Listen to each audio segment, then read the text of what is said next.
প্রকৃতি সবসময় চুপচাপ। সে কখনো গর্জন করে না যতক্ষণ না তুমি তাকে চ্যালেঞ্জ দাও। কিন্তু একজন মানুষ আছেন যিনি ছোটবেলা থেকেই প্রকৃতিকে ভয় নয় ভালোবাসা শিখেছিলেন। তার নাম বেয়ার গ্রিলস। যে মানুষটা প্রকৃতিকে জয় করার জন্য নয় বরং তাকে বোঝার জন্য বেঁচে আছে। বেয়ার গ্রিলস বড় হয়েছেন এক সৈনিক পরিবারের সন্তান হিসেবে।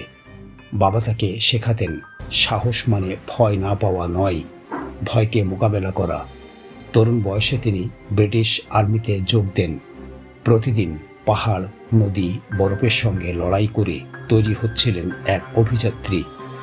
একদিন আফ্রিকার আকাশে তিনি লাফ দিলেন হাজারো ফুট ওপরে। সব কিছু ঠিকঠাক চলছিল। হঠাৎ তার প্যারাশুট খুলল না। এক মুহূর্তে জীবন, মৃত্যু আর আকাশ একসাথে মিশে গেল। তিনি পড়লেন 16,000 ফুট থেকে এবং মাটিতে আছড়ে পড়লেন। ভাঙলেন মেরুদণ্ডের 3টি হাড়। ডাক্তার বলেছিলেন, তুমি আর কখনো নিজের পায়ে দাঁড়াতে পারবে না। যে মানুষটা আকাশে উঠত এখন বিছানায় বন্দি।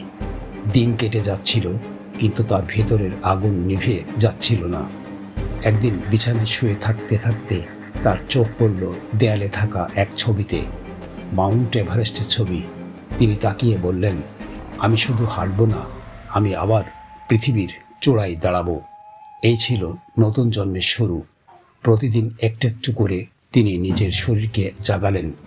যে ব্যথা একদিন তাকে থামিয়ে দিয়েছিল সেই ব্যথাকেই বানালেন তার শক্তি।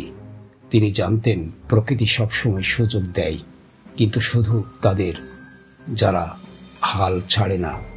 18 মাস পরে সেই ভাঙ্গা মেরুদণ্ড নিয়েই বেয়ার গ্রিলস মাউন্ট এভারেস্টের পথে রওনা দিলেন। ঝড়, বরফ, মৃত্যু সব তার সাথে ছিল, কিন্তু তার চোখে ছিল শুধু একটাই প্রতিশ্রুতি, আমি ফিরে যাব না। 1998 সালের 16ই মে, মাত্র 23 বছর বয়সে বেয়ার গ্রিলস দাঁড়ালেন পৃথিবীর সর্বোচ্চ স্থানে, মাউন্ট এভারেস্টের চূড়ায়। তিনি প্রমাণ করলেন, অসাধারণ কিছু করতে হলে প্রথমে বিশ্বাস করতে হয় তুমি পারবে। এরপর শুরু হলো নতুন এক যাত্রা, ম্যান ভার্সেস ওয়াইল্ড। একটি অনুষ্ঠান যা মানুষকে শেখালো প্রকৃতিকে ভয় না পেতে বরং তার সঙ্গে বাঁচতে। বেয়ার গ্রিলস শুধু খাবার খুঁজে বের করেননি, তিনি খুঁজে বের করেছেন মানুষের ভিতরের সাহসটাকেও। আজও তার শরীরে সেই ব্যথা আছে, কিন্তু তিনি বলেন, ব্যথা চলে যায় না, তবে সে তোমাকে শক্ত করে তোলে। জীবনের প্রতিটি মুহূর্তে তিনি আমাদের শেখান, প্রকৃতি যত কঠিন হোক, যতবার ভেঙে যাও ততবার উঠে দাঁড়াও। কারণ সাহস মানে ভয় না পাওয়া নয়, ভয়কে জয় করা।